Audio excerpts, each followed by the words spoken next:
ছাত্রছাত্রীরা তোমরা কেমন আছো? আশা করি তোমরা সবাই ভালো আছো। তোমরা সবাই ভালো থাকবে। ভিডিওটা শুরু করার আগে তোমাদেরকে বলি, তোমরা যারা এই চ্যানেলে নতুন আছো তারা অবশ্যই ভিডিওটিকে সাবস্ক্রাইব করবে। ভিডিওটি ভালো লাগলে তোমরা অবশ্যই সকলকে শেয়ার করবে। এখন আমরা কবিতাটি পড়ব। কবিতাটি পড়ার আগে আমরা একটু ছোট করে জেনে নেব। এটি জীবনানন্দ দাশের একটি বহুল পরিচিত কবিতা, পাড়াগার দুপহর ভালোবাসি। কবিতাটিতে গ্রামবাংলার নিস্তব্ধ দুপুর, প্রকৃতির সৌন্দর্য, স্মৃতি, স্বপ্ন এবং এক গভীর বিষণ্ণতার আবহ একসঙ্গে মিশে গেছে। কবি গ্রামের দুপুরকে ভালোবাসেন, কারণ সেই রৌদ্রের মধ্যে যেন স্বপ্নের গন্ধ মিশে আছে। তার হৃদয়ে যে অদ্ভুত অনুভূতি ও বেদনা বাস করে, তা মানুষের চেয়ে প্রকৃতিই বেশি বোঝে।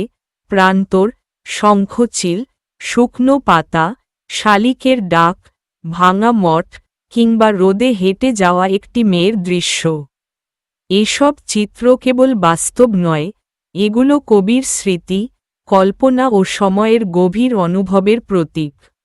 দ্বিতীয় স্তবকে গ্রামের আরও কিছু নিঃসঙ্গ দৃশ্য উঠে আসে। নুয়ে পড়া চালতার শাখা, জলে ভেসে থাকা মালিকহীন ডিঙ্গি, হিজল গাছে বাঁধা পুরনো ডিঙ্গি, সবকিছুই যেন পরিত্যক্ত, সময়ের হাতে ক্ষয়প্রাপ্ত। এই দৃশ্যগুলোর মধ্যেই কবি এক ধরনের ভিজে বেদনার গন্ধ অনুভব করেন, যা শেষ পর্যন্ত আকাশের নিচে কান্নার মতো ছড়িয়ে থাকে। এই কবিতায় প্রকৃতি শুধু পটভূমি নয়, প্রকৃতিই কবির অনুভূতির ভাষা হয়ে উঠেছে। গ্রামের দুপুরের শান্ত সৌন্দর্যের মধ্যেও কবি এক গভীর বিষণ্ণতা ও অতীত স্মৃতির সুর খুঁজে পেয়েছেন। এখন আমরা কবিতাটি লাইন বাই লাইন বুঝে নেব। নিচে জীবনানন্দ দাশের পাড়াগার দুপহর ভালোবাসি কবিতার লাইন বাই লাইন বিশ্লেষণ দেওয়া হল। ১. পাড়াগার দুপহর ভালোবাসি, রৌদ্রে যেন গন্ধ লেগে আছে। কবি গ্রামের দুপুরকে ভালোবাসেন।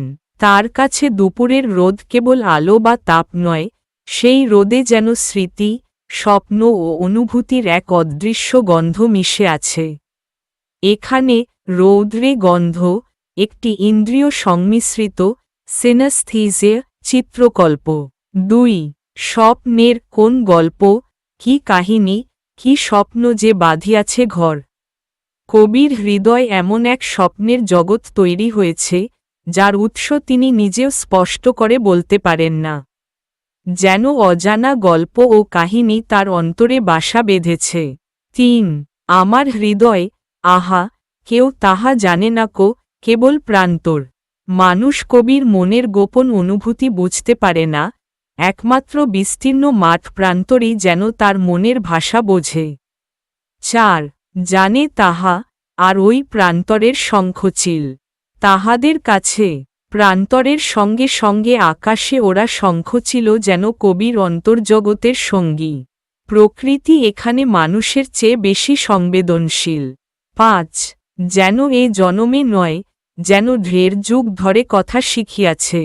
মনে হয় এই সম্পর্ক কেবল বর্তমান জীবনের নয়, বহু জন্ম বা বহু যুগ ধরে কবি ও প্রকৃতির মধ্যে এক আত্মিক বন্ধন রয়েছে। ৬. এ হৃদয়, স্বপ্নে যে বেদনা আছে, শুষ্ক পাতা, শালিকের স্বর। কবির হৃদয়ের বেদনা প্রকাশ পায় শুকনো পাতার ঝরে পড়া এবং শালিকের ডাকের মাধ্যমে। প্রকৃতির ক্ষুদ্র ঘটনাও তার মনের অনুভূতির প্রতীক হয়ে ওঠে। ৭. ভাঙা মঠ, নকশা পেরে শাড়িখানা মেয়েটির রৌদ্রের ভিতর। ভাঙা মঠ অতীতের স্মৃতি ও সময়ের ক্ষয়ের প্রতীক। রোদে নকশাপার শাড়ি পরে হেঁটে যাওয়া মেয়েটি গ্রামজীবনের এক সুন্দর অথচ ক্ষণস্থায়ী দৃশ্য। ৮. হলুদ পাতার মতো সরে যায়, জলসিঁড়িটির পাশে ঘাসে। মেয়েটি ধীরে ধীরে এমনভাবে চলে যায়, যেন বাতাসে ভেসে যাওয়া একটি হলুদ পাতা। এতে জীবনের ক্ষণস্থায়িত্ব ও সৌন্দর্যের মিলন ঘটেছে। ৯. শাখাগুলো নুয়ে আছে বহুদিন ছন্দহীন বুনো চালতার। বুনো চালতা গাছের নুয়ে পড়া ডাল দীর্ঘদিনের অবহেলা ও ক্লান্তির প্রতীক। প্রকৃতির মধ্যেও সময়ের ভার স্পষ্ট। ১০. জলে তার মুখখানা দেখা যায়, ডিঙ্গিও ভাসিছে কার জলে। জলে গাছের প্রতিবিম্ব দেখা যাচ্ছে, পাশাপাশি একটি ডিঙ্গি নৌকা ভাসছে, যার মালিক যেন অজানা। দৃশ্যটি রহস্যময় ও নিঃসঙ্গ। 11 মালিক কোথাও নাই, কোনোদিন এই দিকে আসিবে না আর। নৌকার মালিক আর ফিরে আসবে না। এতে বিচ্ছেদ, পরিত্যক্ত জীবন ও সময়ের নির্মমতার ইঙ্গিত পাওয়া যায়। 12 ঝাঁঝরা ফোপরা, আহা, ডিঙ্গিটিরে বেঁধে রেখে গিয়েছে হিজলে।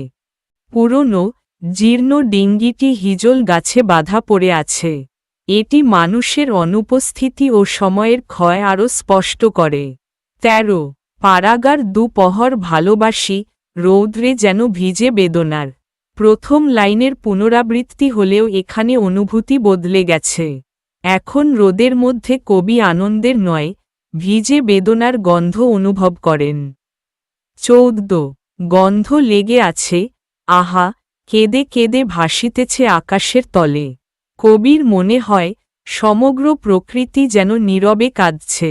আকাশের নিচে বিষণ্ণতা ছড়িয়ে আছে, আর সেই বেদনা প্রকৃতির প্রতিটি উপাদানে মিশে গেছে। এই কবিতায় জীবনানন্দ দাশ গ্রামবাংলার দুপুরকে কেবল প্রকৃতির দৃশ্য হিসেবে দেখেননি, তিনি সেটিকে স্মৃতি, স্বপ্ন, নিঃসঙ্গতা, সময়ের ক্ষয় এবং গভীর মানবিক বেদনার প্রতীক হিসেবে উপস্থাপন করেছেন। প্রতিটি চিত্র, শঙ্খচিল, শুকনো পাতা, ভাঙা মঠ, নকশাপার শাড়ি, মালিকহীন ডিঙ্গি, কবির অন্তর্জগতের এক একটি অনুভূতির রূপক হয়ে উঠেছে।